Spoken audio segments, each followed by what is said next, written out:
안녕하세요. 자, 이번 시간은 14번 주제 자산유동화증권 ABS에 대해서 정리를 할 텐데요. 먼저 이 ABS 같은 경우에는 좀 생소할 수 있는 주제일 거예요. 많이 이용되고 거래되는 상품은 아니기 때문에 이 ABS에 대한 설명을 먼저 하고요. 그 다음에 관련 괄호, 그 다음에 문제를 풀어볼게요. 자, 예를 들면 제가 신용카드를 한 달 동안 사용을 하고요. 그 다음에 결정된 결제일에 대금을 이제 입금을 하죠. 그러면 신용카드 회사 같은 경우에서는 신용대출에 대한 채권을 가지고 있는 거죠. 입금 전까지는. 가장 중요한 것은 뭐냐면 현금이 돼야겠죠. 신용카드 회사에서도 기본적으로 현금이 거래가 돼야 충분한 거래가 이루어질 수 있다는 얘기예요. 자, 이 ABS를 설명드리려면요. 예를 들면 하나의 금융상품이 있다라고 보고요. 그 다음에 요거를 하나 방금 설명드린 대로 신용카드 대출 채권이다 예를 들게요. 신용카드 대출 채권이다. 그러면 카드를 쓴 사용자가 입금을 하면 이건 현금화가 될 거예요. 근데 기본적으로 가장 거래에서 기본이 되는 것이 현금이 필요하다는 얘기죠. 그럼 이 신용카드 회사에서는요. 이 금융상품 방금 예를 들어서 신용카드 대출 채권이다라고 보자 했죠. 이것을 어디다 매각할 수 있냐면 특수목적회사 SPC에다 이 채권을 매각을 하고요. 채권을 매각하면 뭐가 들어갈 수 있냐면 현금이 다시 거래가 될 수 있겠죠. 그럼 이 거래된 현금을 가지고 하나의 유동성이 더 이루어지고 다시 거래가 활발하게 될 수 있는 장점을 가질 수 있겠죠. 이 신용카드 회사에서는. 자, 그럼 이 SPC 특수목적 회사에서는요. 자, 현금을 줬고요. 여기에 대한 예를 들어 채권에 대한 이자를 5%다. 라고 약정을 했다고 예를 들게요. 다시 이 SPC에서 이 채권을 판매할 수 있게 되겠죠. 이것이 바로 기본적인 ABS의 자산유동화 증권의 과정이라고 보시면 돼요. 그래서 자, 이 SPC 특수목적회사가 신용보강을 예를 들어서 KB, 국민은행에서 한다라고 하면 기본적으로 우리는 아까 앞서 설명드린 대로 신용도가 완전하게 보장되지 않게 보여질 수 있는 신용카드 대출 채권을 신용보강의 KB가 이루어지면서 이 채권을 구입할 수 있다는 얘기예요. 그러면 채권의 이자가 여기서는 5%가 되고요. 여기서 예를 들어 3.5%라고 예를 든다면 이 차이를 SPC 특수목적회사에서 이익으로 창출을 한다는 얘기죠. 자, 그럼 기본적으로 보시면 방금 설명드린 대로 자산유동화 증권은 자, 요 과정에 대한 개념의 설명이에요. 기업이나 금융기관이 보유하고 있는 자산을 표준화하고 특정 조건별로 풀링한다, 집합시킨다, 모은다 이거죠. 집합하여 이를 바탕으로 증권을 발행하고 기초자산의 현금 흐름을 이용하여 증권을 상환하는 것을 자산유동화 증권이라고 한다. 방금 설명드린 대로 채권을 특수목적회사에 매각을 시키고 그리고 이 특수목적회사가 다시 이 채권을 매각하는 요것이 바로 ABS 자산유동화 증권이다. 그러면 현금화가 바로 이루어지지 못했던 이런 채권들이 현금화가 이루어질 수 있다는 얘기죠. 자, 그럼 이제 이 기초자산에 따른 유동화 증권의 종류, 어떤 증권들이 거래가 될 수 있냐라는 종류에 대한 설명이 제시가 되어 있는데요. 먼저 자산의 집합, 모을 수 있다는 얘기예요. 자산을 집합이 가능하다. 그리고 두 번째, 자산의 특성상 이 채권은요. 동질성을 지니고 있는 자산이 유동화가 될 수 있다. 방금 설명드린 대로 신용카드 회사에서 예를 들었을 때 신용카드 매출 채권 같은 것들을 매각하면 요 자산들은 뭐가 있다? 동질성을 가지고 있다는 얘기죠. 자, 두 번째, 매매가 가능하고요. 그리고 자산을 갖고 있는 자산 보유자의 파산이 됐을 때는 파산재단에서 분리시킬 수 있어요. 분리할 수 있는 자산을 유동하고 있다. 그런 증권을 발행하고 있다라고 이해하시면 되겠죠. 자, 세 번째, 자산에 대한 현금 흐름. 현금 흐름에 대한 예측이 가능하다. 방금 설명 아까 뭐라고 드렸냐면 이 신용카드 매출 채권은 어쨌든 결제일이 돼서 입금이 되면 현금화가 가능한 채권이잖아요. 그렇죠? 그래서 자, 예측이 가능하고 자산의 신용도에 대한 분석이 가능한 자산. 언제 현금화가 될 것이다. 그리고 어떻게 변한다. 라고 하는 것을 분석할 수 있는 자산이 유동화되고 있다. 이런 특징 한번 기억해 두시면 돼요. 자, 그 다음 넘어가서요. 자산유동화증권 ABS에 대한 특징을요. 발행자와 투자자 입장에서 좀 구분을 나눠놨는데 용어 그대로 발행자 입장의 특징과 투자자 입장을 좀 구분하실 수 있으면 돼요. 그럼 아까 설명드린 대로 특수목적회사에서 발행을 하고요. 투자자는 그 채권을 사게 되겠죠. 그러면 발행하게 되는 발행자 입장에서는 첫 번째, 상대적으로 어떤 비용으로 조달이 가능하냐. 자, 만약에 이름이 없는 회사에서 채권을 발행한다라고 하면 그거는 어떤 신용도 이런 부분에 대한 리스크가 있기 때문에 금리가 상대적으로 올라갈 수 있어요. 부담의 리스크가 커진다는 얘기죠. 하지만 아까 설명드린 대로 신용보강을 KB에서 하면 사람들은 그 신용카드 매출 채권이 어디냐라고 하는 것이 중요한 게 아니라 KB를 본다는 얘기죠. 그래서 첫 번째, 상대적으로 낮은 비용으로 조달이 가능하다. 비용의 조달이 가능하다. 자체적의 자신의 신용이 아닌 신용 보강이 이루어질 수 있다는 얘기죠. 자, 그 다음 두 번째요. 유동화를 통해서 자산이 지워지는 것과 같은, 계산에서 지워지는 것과 같은 부회화 효과가 있다. 두 번째 봐주셔야 돼요. 그래서 특히 금융기관은 자기 자본을 강화하는 비용으로 자산의 유동화를 추진한다. 그러니까 두 번째는 요거죠. 자산의 부회화 효과를 가질 수 있다. 채권을 판매함으로써 부회화 효과를 가질 수 있다. 자, 세 번째요. 여신 전문의 금융기관이나 기업의 경우는 유동화를 통해 정기적인 자금이 생기죠. 현금화 시킬 수 있다는 얘기예요. 현금화. 그 다음 네 번째, 유동화 추진 과정에서 자산 보유자의 연체, 자산의 횟수 이런 것들을 한번 살펴보게 된다는 얘기죠. 4번은 무슨 얘기냐면 채권을 판매하고 즉 발행하는 과정 속에서 이런 것들을 한번 점검할 수 있다. 그래서 이 자산 유동화 증권이 발행자 입장에서 본다면 리스크를 어느 정도 관리하는 간접적 효과를 갖고 올 수 있다는 얘기죠. 자, 금리 부담을 낮춰준다, 부의 효과를 가져올 수 있다, 자금을 조달한다, 그리고 리스크를 어느 정도 관리할 수 있다. 이건 발행자 입장이에요. 자, 그럼 두 번째, 이 채권을 사는 투자자 입장에서는 이 자산 유동화 증권이 어떤 특징이 있는지 한번 살펴볼게요.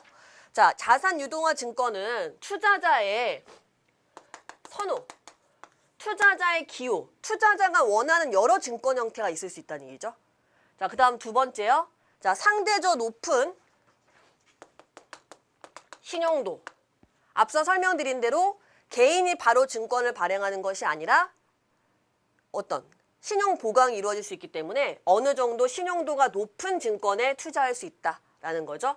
그 다음 세 번째, 초기 유동성 비용이라던가 또는 구조상의 프리미엄 이런 것들을 살펴봤을 때 자, 비슷한 급에 있는 신용도, 같은 급의 신용도를 지닌 다른 채권보다는 상대적으로 수익성이 높은 특징이 바로 자산 유동화 증권의 이 투자자에서 봤을 때 장점일 수 있다는 얘기죠. 이 부분은 발행자, 투자자의 입장에서 봤을 때 특징이 어떤 것이 있는지를 좀 나눠서 알고 있으시면 되고요.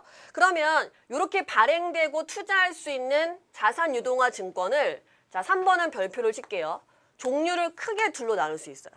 자, 아까 뭐라고 설명드렸냐면 신용카드 대출 채권이 있고요. 그 다음에 SPC 특수 목적회사를 이렇게 되죠. 그럼 채권이 발행이 되고 매각하고 현금이 들어가고 이 SPC가 다시 채권을 판매한다라고 했죠. 투자자들에게.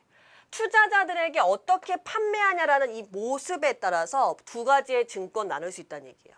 첫 번째, 패스스로 이 증권은 여기 보시면 유동화 중개기관에 유동화 자산을 매각하면요.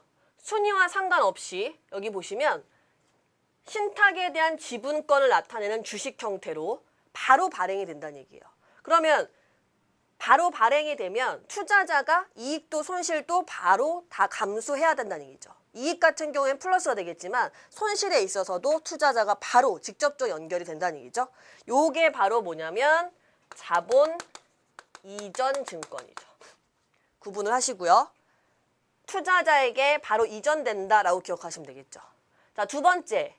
원리금 이체 채권은요. 이 유동화 자산 집합에서 발생된 현금 흐름을 증권을 하는데 증권을 할 때요.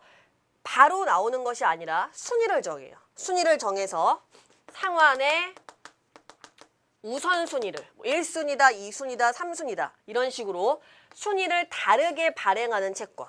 그러면 투자자들마다 순위가 달라진다는 얘기죠. 그래서 구분을 하세요.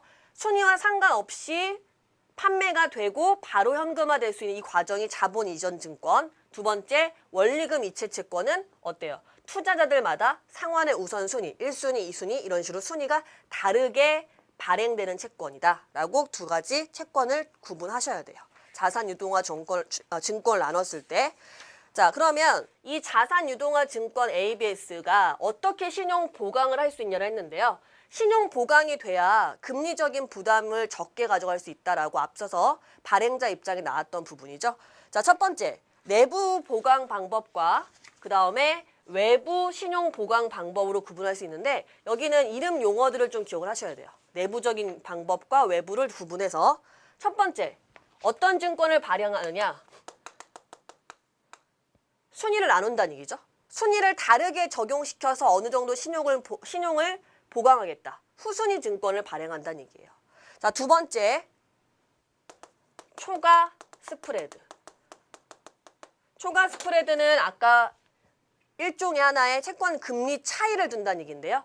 SPC와 그 다음에 신용카드 회사가 있을 때 여기서 5%에 발행됐던 것을 투자자들에게는 뭐 3.5%로 이렇게 차이를 줌으로써 여기서 발생하는 것을 어느 정도 조절할 수 있다. 이게 초과 스프레드고요. 세 번째, 일정 부분의 예치금을 적용시킨다. 가지고 있겠다라는 거죠. 예치금 제도. 그 다음에 외부 신용 보강 방법은요. 신용도를 보고 대출을 해주는. 얘가 첫 번째 신용 공여 방법. 그 다음에 외부 기관이 보증을 서주는 보증 방법. 그리고 하나 더 추가시켜 놓으실 게 신용장 방식. 이렇게 세 가지가 기본적인 외부 신용 보강 방법이다. 이렇게 기억을 해두시면 돼요. 내부와 외부를 나눠서. 자, 그러면 이제 넘어가서요. 개념 확인 문제를 한번 적용해 볼게요. 자, 1번에 땡땡은 유동화 자산 집합에서 발생되는 현금 흐름을 이용하여 증가하는 것으로 현금 흐름을 균등하게, 여기 보시면 현금 흐름을 균등하게 배분하지 않는다 했죠. 바로 그냥 배분시키는 증권이 있었고요. 그 다음에 상환의 우선순위를 다르게 적용시키는 게 있었죠.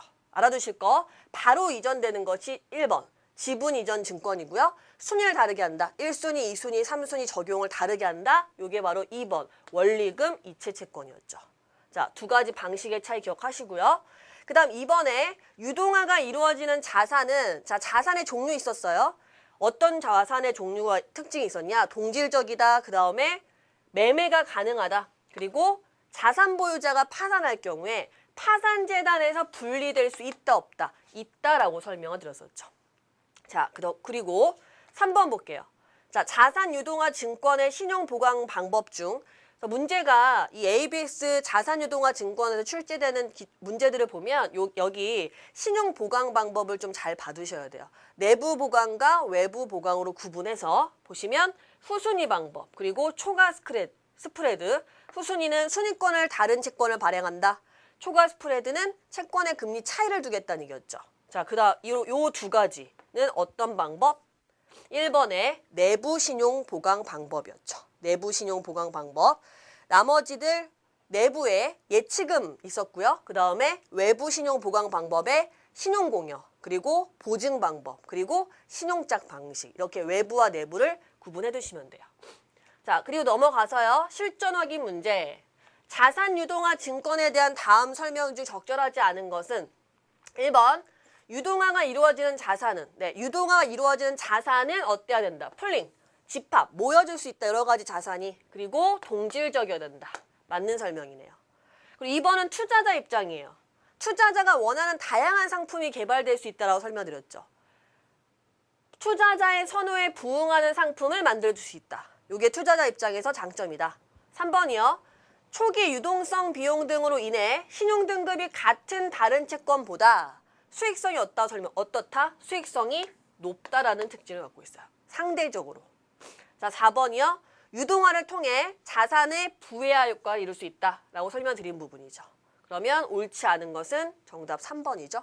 그래서 ABS의 어떤 이루어지는 과정을 기본적으로 기억하시고요. 그리고 투자자와 발행자 입장의 장점, 그리고 중요하게 보셔야 될 부분이 아까 설명드렸던 신용 보강 방법, 이렇게 구분하시면 돼요. 자, 여기가 14번의 이제 주제, 자산 유동화 증권을 정리했고요. 그러면 이 자산 유동화 증권이 거래되는 여러 가지 상품들이 있을 거예요. 근데 문제가 출제될 때는 실제로는 세부적인 어떤 사례보다는 큰 틀을 묻는 14번의 주제가 좀 더 중요하다고 보셔야 되고요. 15번에 신용카드는 그러면 어떻게 유동화가 되느냐라는 얘기인데, 기본적으로 신용카드 자산은요, 우리 매달 결제를 하잖아요. 물론 유동화가 안 되는 단점도 있을 수 있어요. 연체가 됐을 때. 하지만 기본적으로 신용카드 자산은 단기 현금화가 된다는 특성을 가지고 있죠. 그래서 미래의 사용대금을 활용해서 아까 설명드렸죠. 신용카드 대출 채권이다. 어쨌든 현금화가 될 것을 활용해서 유동화 증권을 발행한단 말이에요. 그래서 기존 유동화 증권과는 좀 다를 수 있다. 단기라는 점 기억을 하시고요. 자, 그리고 신용카드의 자산은 어떤 거냐. 신용카드 자산은요, 카드회사 입금할 것들 일시불, 그리고 할부, 현금 서비스, 이런 것들이 신용카드 회사의 자산이 되겠죠. 그래서 단기의 채권 특징을 갖고, 그러면 이 단기의 채권인데 우리 카드회사 보면 리볼빙 제도라는 게 있죠. 한 달에 입금해야 될 것 중에 일정한 일부, 퍼센트를 지정할 수 있는데요. 그 입금만을 하고 카드를 계속 사용할 수 있는. 그러면 원래는 신용카드가 기본적으로 단기 현금화 되는 특징을 갖고 있다 했는데, 단기의 채권으로 뭐를? 장기 유동화 자산을 발행하기 위해. 그럼 리볼빙이에요. 요게 바로 리볼빙의 구조가 도입돼 있다. 그러니까 위에 나와 있는 할부랑은 좀 다른 거죠. 3개월 할부다라고 하면 정해진 금액을 3개월 동안 입금하는 거지만, 이 리볼빙은 거기서 좀 플러스 돼서 한 달 입금해야 될 것의 최저 일정 퍼센트만큼 입금을 하고 카드 연체되지 않고 사용할 수 있는 이런 특징을 갖고 있다는 얘기예요. 그러면 입금해야 되는 기간이 굉장히 장기화되거든요. 그래서 방금 설명드린 대로 단기 채권 성격이 신용카드이기 때문에 장기 유동화 자산을 발행하는 것은 뭐다? 리볼빙 구조라는 얘기죠. 알아두시고요. 자, 이제 이런 기본적인 자산 유동화 증권 ABS의 개별 사례라고 보시면 돼요. 이게 신용카드 유동화고요. 두 번째는 자동차 할부 금융이요. 자동차를 사면요, 할부를 할 수 있죠. 뭐 일부를 입금하고 나머지를 할부로 하겠다라고 했을 때, 이 자동차 할부 금융은 일반적으로 원리금, 균등, 분할 구조를 갖고 있다. 그러면 3천만 원짜리 자동차를 산 후에 뭐 24개월로 갚겠다라고 하면 매달 정해진 금액을 입금한다는 얘기죠. 자, 그래서 두 번째, 국내의 경우는 일반적으로 만기에 일시 상환하는 방식이에요. 보세요. 만기에 일시 상환하는 방식. 이 방식의 유동화 증권이 발행되기 때문에, 자, 재투자 수익의 위험 요소가 항상 가지고 있다는 얘기죠. 자, 그 다음 3번이요. 자동차 할부 금융을 기초자산으로 하는 유동화 증권에서는 신용도에 영향을 미치는 가장 중요한 요소. 요거 3번은 별표를 칠게요. 자, 뭐가 돼야 되냐? 연체가 있냐 없냐에 따라서 굉장히 이게 현금 흐름이 유동화가 될 수 있고 안 될 수 있다는 얘기예요. 그래서 제일 중요한 요소는요, 연체율이에요. 할부 금융의 연체율. 어디에서? 자동차 할부 금융에서의 유동화의 가장 중요한 조건. 신용도에 연체율이 아니라 다른 게 나오면 틀린 걸 구분하시면 되고요. 자, 4번이요. 자동차 할부 금융 자산 유동화 증권의 신용도 하락 위험을 통제하기 위해서 주로 여기도 마찬가지예요. 순위를 다르게 하는 선순위 또는 은행의 신용공여. 신용공여는 신용도를 기점으로, 신용도를 바탕으로 해서 대출을 해준다는 얘기예요. 은행 입장에서. 이러한 신용 보강을 이루어지게 된다. 왜냐하면 연체가 되면 유동화가 원활하게 되지 않고요. 그러면 그것이 결국은 유동화 증권 평가에 치명적 영향을 미칠 수 있기 때문에 이러한 것들을 결합시킨다라고 이해하시면 되겠죠. 자, 5번 읽어보시고요. 그래서 지금 정리하시는 15번은 유동화 구조의 여러 개별 사례인데, 개별 사례의 어떤 주요 특징만 좀 봐두시고요. 3번은 별표를 칠게요. CDO. CDO는 여기 보다시피 부채담보부 연계 증권이다. 네, 다양하게 분산된 비교적 좀 신용도가 낮은 회사 채권, 기업 대출을 모아서 동자산의 현금 흐름에 근거하여 뭘 발행한다? 유동화 증권의 예라고 보시면 돼요. 어떤 유동화 증권이다? 신용도가 낮은 회사채 또는 기업 대출을 모아서 발행한 유동화 증권이다. CDO를 여러 종류별로 좀 구분할 수 있는데요. 나누는 기준을 보면요. 첫 번째, 유동화 자산의 금융기관. 그러니까 대출인데 금융기관의 대출이면 CLO. 그러니까 앞에를 기억할게요. 자산 유형에 따라서 CDO를 나눌 때 금융기관의 대출일 때 CLO가 되고요. 그 다음에 본드, 회사채죠. 회사채의 경우는 CBO다. 자산의 유형이 뭐냐에 따라서 자, CLO와 CBO 나눴고요. 그 다음 두 번째요. 자, 두 번째 나눠진 기준은 발행의 목적이에요. 발행 목적이 뭐냐? 첫 번째, 밸런스 시트 CDO는 주로 금융기관이 특정 업체에 대한 신용 위험의 노출 정도를 관리할 이 목적으로 발행됐을 때 기본적인 밸런스 시트 CDO다. 두 번째, 발행 예정의 CDO와 유동화 자산 간의 여기 금리 차이에 따른 이익을 향유하고자 하는 목적일 때 아비트리지 CDO. 그러니까 이번에 발행 목적에 따라 둘로 나눠진다는 거. 기준을 봐두시면 되겠죠? 자, 그 다음 3번 볼게요. 3번에 보시면 캐시플로우와 그 다음에 두 번째 신세틱 CDO가 나눠져 있는데 이 둘을 나누는 기준은 위험의 전가예요. 위험의 전가의 형태. 첫 번째는요. 자산 보유자가 보유하고 있던 자산을 실제 매각을 하고요. 어디에? 유동화 전문회사. SPC의 위험을 전가시키는 형태. 위험이 전가됐다. 첫 번째 캐시플로우. 두 번째는요. 자산 보유자가 자산을 매각하지 않아요. 매각하지 않고 가지고 있고 뭐를? 자산의 신용 위험만을 유동화 전문회사에 전가시키는 형태. 이렇게 둘로 다시 캐시플로우와 그 다음에 신세틱으로 나눠진다는 거.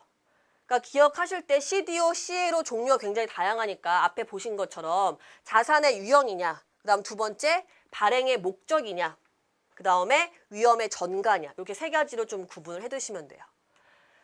여기까지 정리를 했죠. 자, 그러면 이제 개념 확인 문제. 1번 신용카드 자산은 어떻게 현금화가 되며 미래 사용 대금을 이용해서 유동화 증권을 발행했다. 그래서 기존의 유동화 증권과 유동화와는 좀 구조가 다르다. 1번은 뭐죠? 그러면 단기죠, 단기. 신용카드 자산은 기본적으로 단기다. 네, 매달 현금화 이루어지는 구조를 갖고 있죠. 자, 2번 신용카드 유동화는 뭐를 통하여 구조적인 위험과 자신의 신용도하락에 대비할 수 있다. 리볼빙 구조였죠. 기본적으로 단기에 현금화가 이루어져야 되는데 이런 것을 장기화시킬 수 있는 변화를 뭐를 통해 할 수 있다? 리볼빙 구조였어요. 리볼빙. 정답은 1번이 되고요. 자, 그리고 3번 볼게요. 방금 CDO를 구분한 여러 기준이 있었는데요. 자, 3번에 자산 보유자의 자산을 실제 매각을 시킨대요. 아예 매각시킨 다음에 위험을 SPC에 전가시킴 이건 뭐였죠? 캐시플로우 CDO였죠. 자산을 매각하진 않고요. 갖고 있고 자산의 신용 위험만을 SPC로 전가시키는 형태. 신세틱 CDO였죠. 그럼 두 가지를 나누는 기준, 위험을 전가하는 형태에 따른 CDO의 분류다. 그럼 정답은 1번. 네, 순서가 1번이 맞는 거죠. 네, 여기까지 정리를 하고요. 그럼 이제 실전 확인 문제. 근데 실제로 문제 이 주제 아까 설명드린 대로 이건 그냥 개별 사례일 뿐인 거예요. 뭐 신용카드의 예 또는 자동차 할부 금융의 유동화 이런 사례로 기억하시면 돼요. 자, 자동차 할부 금융에 대한 내용으로 잘못된 것은 했네요. 1번 기억하라고 설명드렸죠. 자동차 할부 금융은 보통 원리금 균등 분할 구조이다.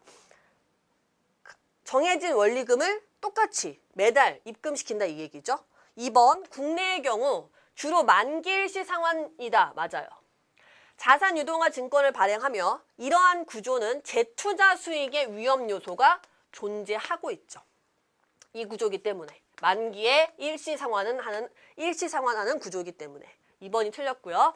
3번 자동차 할부 금융을 기초자산으로 한 유동화 증권을 평가할 때는 할부 금융의 연체율이 일단 가장 중요하다라고 설명드렸어요. 연체가 되냐 안 되냐 이것이 유동화의 가장 큰 중요한 요인이다. 뭐에? 자동차, 할부금융에 조기 상환율이 신용도에 가장 큰 영향을 미칠 것이다. 조기 상환돼 버리면 이제 이게 빠르게 유동화가 돼 버린다는 얘기죠. 자, 4번이요. 신용도 하락 위험을 통제하기 위해 주로 선순위나 은행의 신용 공여 이런 방식의 신용 보강 방안을 시행한다. 정리했던 내용이죠. 그럼 틀린 것은 2번. 위험 요소는 존재하고 있다. 되셨죠? 자, 여기까지 해서 14번, 15번이 이제 유동화 증권에 대한 연결되어 있는 사례였고요. 그 다음에 16번으로 넘어갈게요. 16번 보시면 MBS, 주택저당 채권이에요. 주택저당 채권은요, 쉽게 보시려면 주택, 즉 모기지를 기반으로 한 증권이에요. 그죠? 모기지를 기반으로 한 증권이다. 자, 그러면 이 MBS 주택증권은 어떤 특징을 갖고 있는지 먼저 정리를 하고요. 그 다음에 이제 연결시켜서 문제를 풀어볼게요. 자, 첫 번째, 모기지를 기반으로 한 증권이에요. 주택 담보의 증권이다 라고 이해하시면 되겠죠? 먼저 이 MBS의 기본적인 특징부터 한번 볼게요. 여러분들 모기지론 상품을 이용하면 정해져 있는 기간 자체가 굉장히 길어요. 20년, 25년 이렇게 이제 대출이 이루어지거든요. 은행에서. 보시면 주택저당대출 만기와 대응한다. 그 왜냐? 주택저당 채권이니까 결국은 이 채권은 주택이 잡혀있는 대출 만기와 같이 간다는 얘기예요. 통상 어떻다? 만기로 발행된다. 이 채권도. 그다음 두 번째 보시면 수익이 변동되는 구조는 어떤 거에 따라 변할 수 있냐면 그러면 20년짜리 모기지론 상품을 가입하고요. 중간에 이제 뭐 3년이다 5년이다 여러 가지 이제 회차에 따라서 중도상환 수수료나 이런 게 붙을 수 있겠지만 이 저당채권, 주택저당채권에서 중요한 게 뭐냐면 조기상환이잖아요. 저당대출에 있어서 조기상환이 이루어지면 MBS에서도 마찬가지 수익이 변할 수 있다는 얘기예요. 그 채권의 수익이. 다음 3번. 채권의 구조가 복잡하고 현금 흐름이 불확실하기 때문에 이건 일반적이지 반드시는 아니에요. 자, 국채나 회사채보다는 수익률이 높다라는 것이 MBS 특징. 그리고 대상 자산인 주택 저당대출 형식에 따라서 다양한 상품이 만들어질 수 있다. 모기지의 상품도 하나가 아니라 여러 가지 대출 상품이 있다는 얘기죠. 주택 저당에. 그다음 5번이요. 자산이 담보로 되어 있고 부동산 대출될 때 가장 튼튼한 담보가 뭐예요? 부동산이죠. 이 부동산에 자산이 담보로 되어 있고 보통 별도의 신용 보완이 이루어지기 때문에 회사채보다 어때요? 높죠? 신용 동급이? 신용대출 같은 것보다 부동산 담보대출의 금리가 낮은 이유 중 하나가 안전한 담보가 있다는 얘기예요. 그 안전한 담보가 뭘까요? 그렇죠? 부동산 자체가 되겠죠. 아파트나 주택이 담보가 된다는 얘기죠. 자, 6번. 미국의 경우 우리는 꼭 그렇진 않은데 회사채보다 뭐가 뛰어나냐가 돼 있는데 이건 우리나라는 꼭 그렇진 않아요. 미국은 회사채보다 유동성이 뛰어나요.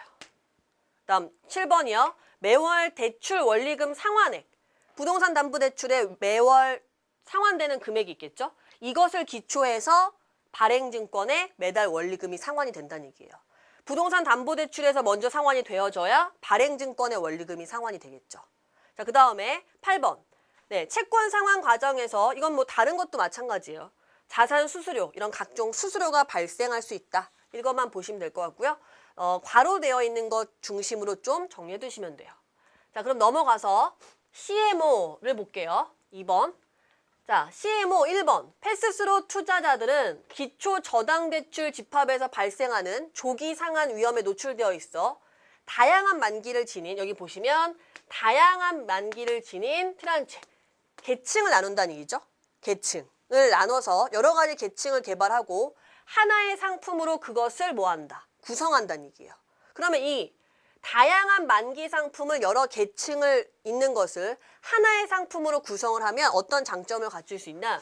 현금 흐름의 안정성을 높일 수 있다는 얘기죠. 자, 1번 보시면 방금 설명드린 대로 조기 상환의 위험이 노출되어 있는 것을 이렇게 관리시킬 수 있다는 얘기죠. 네, 여긴 좀 읽어보시면 되고요. 2번, 3번 보시는데 2번에 저당대출 또는 패스스로를 담보로 하여 복수 만기의 채권을 발행기간에 부채 형태로 발행할 수도 있다.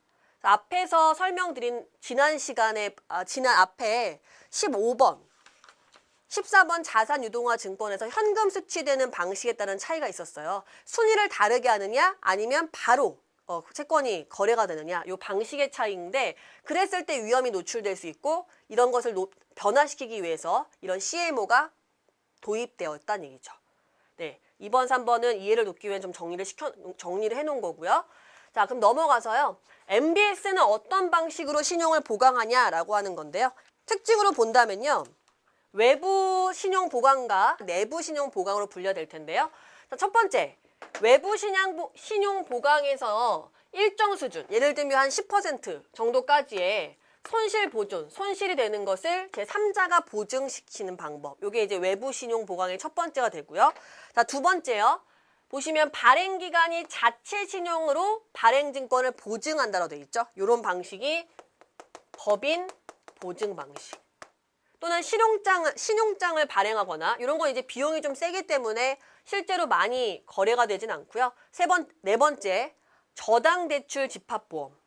채무 불이행이나 또는 경매로 인한 손실을 보증시키는 보험이고요. 또는 채권보험, 증권의 원금, 이자를 보증하는 형태다. 라고 해서 외부 신용 보강에는 법인 보증, 신용장, 저당대출 집합, 그리고 채권보험 등이 있다. 기억하시고요. 자, 내부에서 신용을 보강하는 방법이 또 있는데요. 자, 내부에서는요, 별도의 채권 구조나 별도의 준비금 계정을 가지고 내부에서 신용을 보강한다는 얘기예요. 자, 첫 번째는 변제가 도래한 이자나 관리 수수료를 지급한 후에 여기 보시면 이걸 지급을 다 하고 남는 초과 수익이 있겠죠. 이 초과 수익을 별도의 준비금 계정으로 적립을 계속 시켜나가는 거예요. 그러면 초과 수익이 발생한 부분을 어느 정도 갖고 있으면 만일에 대비할 수 있다는 얘기죠. 이 부분이 바로 초과 수익 계정이에요. 그리고 세 번째, 순위를 다르게 하는 선순위채 구조. 네 번째, 준비금의 형태가 있다. 그래서 여기는 마찬가지 신용 보강의 내부, 외부를 구분하시고 어떤 방법이 있는지 나누실 수 있으면 돼요. 용어 중심으로 기억을 하셔야겠죠. 자, 그럼 넘어가서 개념 확인 문제 한번 볼게요. 자, 1번에 CMO는 하나의 상품을 만기가 다양한 여러 가지 계층, 트렌체로 현금 흐름의 안정성을 높임으로써 뭐에 대한 것을 완화시킬 수 있냐라고 했죠. CMO는 뭐였어요? 네, 조기 상환 위험을 완화시킬 수 있는 거에 도입이 된 거다. 정답은 2번이 되고요. 그다음 2번은 영목이지 같은 경우에는요. 저희 1과목 1장에서 먼저 영목이지, 다양한 금융상품을 은행에서 구분하실 때 나왔던 부분이죠. 자, 영목이지는 본인의 명의로 주택에 대한 담보대출 계약을 맺고요. 그 다음에 일정 금액을 뭘로 받아요? 연금으로 받는 방식이에요. 그렇죠? 그러면 정답은 1번이 되겠네요. 영목이지는 금융상품에서 다뤘던 주제고요. 자, 넘어가서 MBS의 신용 보강 방법 중에 외부 신용 보강 방법이 아닌 것은 되어 있는데 방금 정리했던 부분이죠. 1번 법인 보증, 외부 신용 보강 방법이었죠. 2번 신용장 맞고요. 3번 저당대출 집합보험, 외부 신용 보강이었죠. 4번에 보면 순위를 다르게 하는 선순위채 구조. 이건 바로 어디? 자, 가장 많이 사용이 되어지는 내부 신용 보강 방법이에요. 그래서 아까 특징으로 내부와 외부를 먼저 구분해 두시면 되겠죠. 네, 실전 확인 문제까지 살펴봤고요. 2번 확인 문제요. MBS의 특징으로 적절하지 않은 것은 1번, 채권 구조가 단순하고 현금 흐름이 명확하다. 채권 구조가 굉장히 복잡하고요. 현금 흐름이 불명확한 것이 MBS의 기본적 특징이에요. 1번 틀렸고요. 2번, 대상 자산이 주택 저당 대출 형식이다. 에 따라서 다양한 상품을 구성할 수 있다. 네, 모기지를 기반으로 한 증권, 즉 주택이 기반이 되어진다 했었죠. MBS. 3번, 별도의 신용 보강이 이루어지므로 회사채보다 상대적으로 높은 신용 등급의 채권이 발행된다. 담보가 확실하다. 그죠? 4번, 주택 저당 대출 만기와 MBS는 대응하기 때문에 대부분은 장기로 발행이 되는 채권이라는 얘기예요. 장기. 그럼 정답은 옳지 않은 거 1번이 되겠죠. 자, 여기까지 이제 MBS 부분이고요. 이제 마지막 주제로 갈 텐데요. 17번. 17번 가기 전에 이 주택 저당 채권은 앞에 설명드린 내용에 대한 정리니까 한번 읽어보시면 돼요. 자, 넘어가서 연금 상품이죠. 연금 상품에서도 퇴직연금 제도가 주로 이제 문제에서 다뤄지고요. 기본서에서 이전의 기본소와 지금의 기본소의 차이를 본다면 개별 국가들에 대한 사례가 굉장히 많이 언급이 되고 있어요. 일단은 가장 많이 출제될 수 있는 가능성으로 본다면 미국이죠. 미국에 대한 퇴직연금 제도 뒤에 정리가 되어 있는데 일단 1번에 호주의 노후보장 체계 구성. 우리나라가 좀 유사한 형태이기 때문에 정리를 해봤어요. 그래서 기본적으로 우리가 퇴직연금 제도라고 하면 3층의 연금 제도 중에서 2층, 그죠? 요 2층의 과정을 퇴직연금 제도라고 보고 있어요.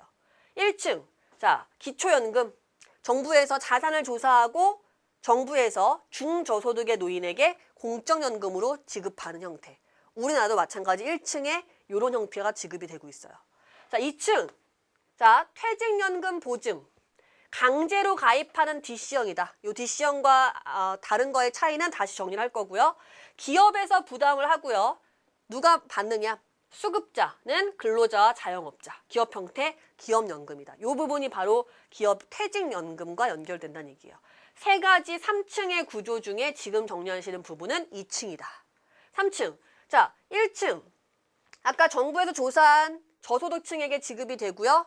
그 다음에 기업이 일부 재원을 부담하는 2층의 방식이 있고요. 그 다음에 플러스 알파로 개인이 가입하는 3층 형태의 개인연금 형태가 있어요. 그럼 이 개인연금은요. 강제로 가입되는 형태가 아니라 임의 가입이에요. 개인연금 또는 임의 퇴직연금이다. 자기가 내고 자기가 받는 거예요. 보이시죠? 개인이 부담하고 가입한 사람이 받는 거고 형태는 사적연금이다. 그러면 저소득층에게 지급되는 1층, 그 다음에 기본적 소득이 잡힐 때 2층, 개인이 플러스 알파로 가입할 때 3층 형태다. 그래서 호주의 제도긴 하지만 여기 정리해드린 이유는 우리나라와 굉장히 유사한 형태를 가지고 있는 연금, 노후보장 제도라고 기억을 하시면 돼요. 자, 그럼 구체적으로 한번 들어가 보죠. 2번, 미국의 형태예요. 자, 미국은 좀 잘 살펴봐라 라고 설명드렸는데 미국에서 퇴직연금 제도가 운영이 될 때 도입 초기에는 확정급여형으로 발전하다가 확정급여형이다 라고 하는 건 뭐예요? 정해져 있다는 얘기죠. 내가 받을 수 있는 금액이 정해져 있다. 자, 그래서 확정급여형으로 발전하다가 90년대 들어서면서 이게 확정기여형으로 변화가 생겼다는 얘기예요. 확정기여형 같은 경우에는 나중에 얼마를 받게 된다라고 정해져 있진 않아요. 요거는 확정급여형과 확정기여형은 다시 구분을 할 거고요. 자, 그러면 확정기여형으로 변한 이유는 뭐냐? 첫 번째, 확정급부 제도가 까다롭게 규제를 받게 되자. 이런 제도에서 변화가 생겼고, 자, 두 번째요. 산업의 구조, 직업의식의 변화, 구조조정. 이런 근로자의 이직이 잦아지면서 연금의 연속성이 가능한 확정기여형으로의 필요성이 커졌다. 이런 변화에 대한 사례를 얘기하고 있죠. 3번, 정부가 공적연금에 대한 정부 부담 감소 차원에서 확정기여형 연금의 투자 수익에 대한 소득공제와 비과세 이런 것들을 유인책을 제시했다. 왜냐하면 정부 입장에서 확정급여형은요. 몇 세부터 언제까지 얼마를 지급하겠다. 이게 정해져 버리는 거예요. 확정급여형은. 하지만 확정기여형. 그래서 우리나라 지금 연금체계도 말이 많은 거잖아요. 지금 얼마를 내고 있지만 나중에 얼마를 받게 된다라고 정해져 있지 않아요. 이건 뭐죠? 확정기여형이 돼요. 정해져 있지 않은. 자, 이게 이제 미국의 퇴직연금 제도가 운영되고 어떤 변화가 있냐라는 건데 2번 자체의 주제가 아주 중요한 주제는 아니에요. 2번은. 그러면 이 종류의 방금 설명드려도 별표를 쳐야겠죠. 종류 별표. 첫 번째 보세요. 근로자의 미래 연금 급여가 미리 정해진 공식에 의해 결정되어 있다. 방금 설명드린 거죠. 이게 확정 급여형. DB형이다라고요. DB형. 잘 봐주세요. 그래서 근로자의 연봉, 근무 기간 등을 고려하는데 근로자가 내는 근로자의 객출은 없다.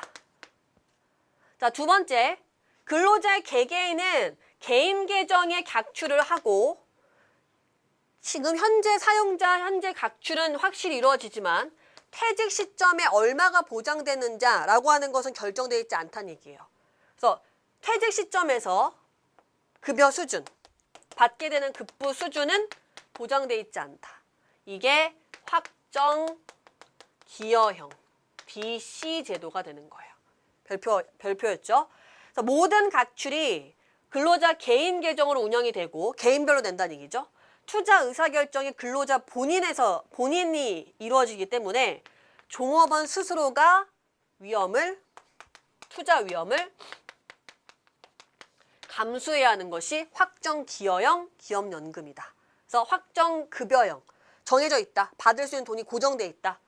그리고 확정기여형은 결정돼 있지 않다. 이 차이 꼭 기억해 두셔야 돼요. 종류 차이. 그 다음 3번에 이제 개인연금이에요. 아까 3층에 3가지 제도가 있었는데 3층에 해당하는 개인연금이에요. 제도에 대한 특징이죠.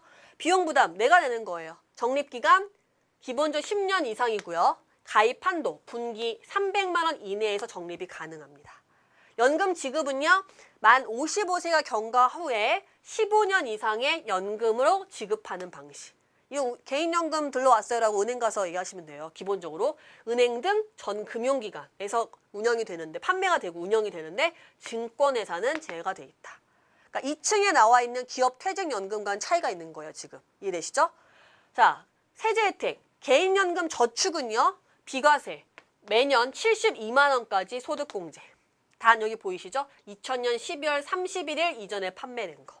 이게 개인연금 저축이고요. 그냥 연금 저축 과세예요. 세금을 우대하는 과세. 비과세 아니에요. 이제 매년 400만 원까지 소득공제가 돼요. 그래서 2001년 2월 2일 이후에 판매된 것은 연금 저축이에요. 연금 저축이 비과세냐라고 하면 틀린 거죠. 연금 저축은 세금 우대의 과세라는 거죠. 요건 이제 개인연금 제도 보시면 돼요. 자, 이제 관련 문제 한번 볼게요. 첫 번째, 퇴직연금의 급여 수준은 적립금 운용 결과에 따라 근로자마다 다르다라고 돼 있죠. 자, 낸 금액도 다르고 나중에 받게 되는 것도 다르다. 하지만 정해져 있지 않죠, 아직. 이게 뭐예요? 확정기여형이었죠. 정해져 있다. 받을 돈이 고정돼 있다. 이게 뭐였죠? 확정급여형이었죠. 두 개 구분하셔야 돼요. 자, 그럼 실전 확인 문제 1번. 연금에 관한 다음 설명 중 적절하지 않은 것은 1번. 개인연금은 만 20세 이상의 국내 거주자라면 누구나 가입해야 한다라고 되어 있는데요. 만 20세 이상은 맞아요. 자, 개인연금 저축은요. 그리고 연금저축은 만 18세 이상이에요. 근데 거기 보시면 누구나 가입해야 한다라 했는데 이거는 강제가입이잖아요. 개인연금 그냥 임의가입이에요. 되셨죠? 1번 틀렸네요. 2번 개인연금은 400만 원 한도 내에서 불이백의 100%가 소득공제된다. 네, 얼마 이내에서? 400만 원 이내에서. 3번 국민연금 제도에 소요되는 비용은 원칙적으로 국민연금이면 국가에서 하는 거죠. 가입자, 사용자. 네, 가입하는 사람이 소득별로 능력별로 비용을 부담하고요. 사용자가 부담하도록 되어 있습니다. 4번 국민연금 마찬가지 국가에서 하는 거죠. 국민연금의 급여는 노령연금, 장애연금, 유족연금, 반환일시금, 사망일시금 등으로 분류할 수 있다는 얘기죠. 지급 항목에 대한 구분 기준이에요. 그럼 1번에 만 20세 이상은 개인연금저축, 그리고 연금저축은 18세 이상으로 구분하시고 누구나 가입해야 한다 아니죠. 그럼 정답은 1번이네요. 네, 여기까지 해서 금융상품 및 세제 이제 연금 상품까지 마무리가 됐는데요. 중요하게 봐야 될 주제 번호는 오늘 한 부분 중에서는 14, 15, 16이에요. 네, 14, 15, 16에서 좀 생소한 개념들 중심으로 좀 잘 정리하시고요. 그 다음에 17번 연금 상품 같은 경우에는 방금 설명드린 대로 1층, 2층, 3층의 체계 방식, 그리고 중요한 거 확정급여형과 확정기여형을 구분하는 기준 정도 기억하시면 돼요. 자, 수고하셨습니다.